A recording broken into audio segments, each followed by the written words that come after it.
Up on the roof of a museum in Aarhus, Denmark's second city, Matt Adams is offering me a vision of the future. "This is where we'll put the habitation pods," he says, sweeping his arm towards a white wall. "And over there is where the molecular printers will come from. Try as I might, all I can see is a middle-aged couple up here to enjoy the sunset." They're eavesdropping and looking a little alarmed.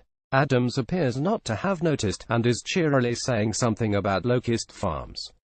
He and a team from the experimental troupe Blast Theory are in the middle of making a section of the latest multifaceted piece, shooting 5 short movies that will form part of the autumn program for Hull's stint as UK City of Culture.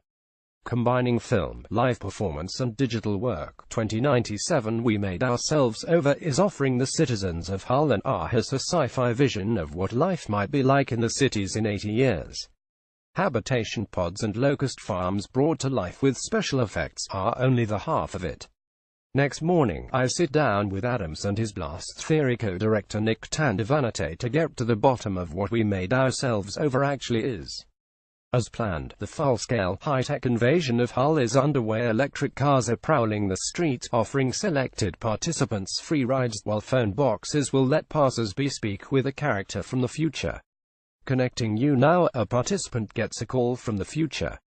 Photograph Leo Francis. Although the films are being released online, they are also being screened at pop-up locations. A free app offers another gateway, allowing interactive access to elements of the show. Some of this will be repeated later in Aarhus in a live event created by Blast Theory's other co-director Duro Fart, in which electric cars will whisk audiences to a mystery location to experience 2097 for themselves. When I suggest that the project sounds somewhat ambitious, Adams concedes that there are a number of moving parts, while Tandivanate simply nods gravely. "We have thought a few times, have we bitten off more than we can chew? Then again, Blast Theory have never been shy of taking risks." Formed in 1991 and now based in Brighton, the company operates at the further reaches of theatre and performance art. The name is a nod to the short-lived vorticist journal Blast. One early piece, Stampede, invited audience members to touch pressure pads that activated audio recordings describing mind control techniques. 4 years later, in 1998's Kidnap, participants paid £10 to enter a lottery whose first prize was to be bundled into a van and taken to a secret lair. Audiences observed this ordeal online.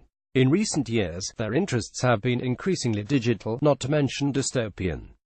It Had You was an online game that allowed users to follow runners dashing live around the streets of Manchester.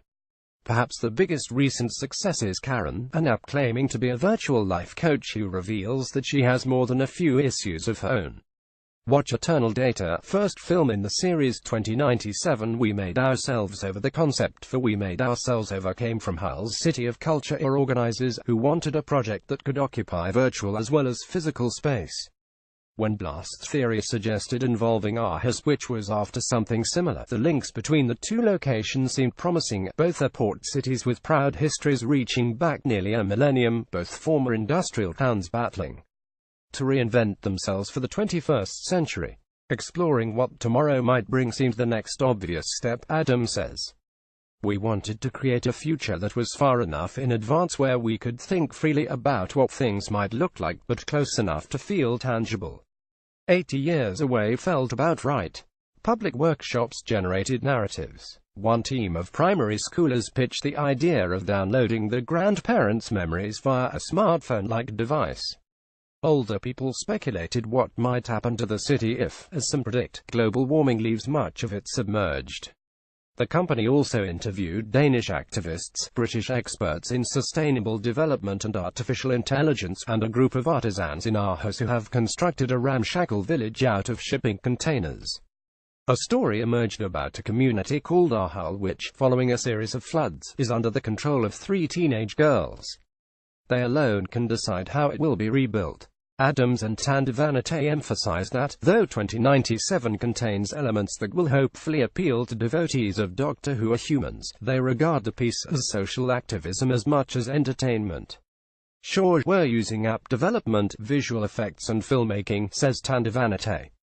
But all of those things are to get people to go, okay, 80 years into the future, my children will be 80 or 90 years old. How do I want them to live, and how do I get there however the work is received? The pair are optimistic that Hull's inhabitants will get a glimpse of something extraordinary. Adams likes to imagine someone walking through a shopping center, catching a segment of film, and doing a double-take at the otherworldly scene in front of them, with molecular printers roving across the landscape, constructing a new city out of thin air. They'll look at all that and go, oh my god, that looks just like Hull would NT, that'd be great.